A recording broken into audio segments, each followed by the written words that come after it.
নমস্কার প্রিয় দর্শক বন্ধুরা, রিতাস কিচেনে আজকে নিয়ে এসেছি খাসির মাংস। আজকে এখানে হাফ কেজি খাসির মাংস ভালোভাবে ধুয়ে নিয়ে এসেছি।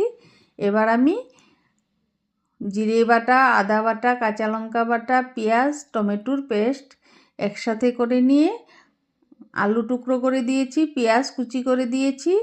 এবার ভালোভাবে কাঁচা সর্ষের তেল দিয়ে ম্যারিনেট করে 30 মিনিটের মতো রেস্টে রেখে দিয়েছিলাম। এদিকে কড়াই বসিয়ে 2 টেবিল স্পুন সাদা তেল দিয়ে ফোড়ন দিচ্ছি গোটা গরম মশলা, তেজপাতা, পেঁয়াজ কুচি এবং গোটা জিরে। এগুলো একটু ভাজা হয়ে গেলে ম্যারিনেট করা মাংসটা দিয়ে একটু নেড়ে চেড়ে একটু কাশ্মীরি লঙ্কার গুঁড়ো দিয়ে ঢেকে রেখে দিয়েছিলাম 30 থেকে 35 মিনিটের মতো। তারপর দেখলাম মাংসগুলো সেদ্ধ হয়ে গেছে। চর্বিগুলো দিয়ে একটু নেড়ে চেড়ে দিয়ে দিলাম গরম গরম জল।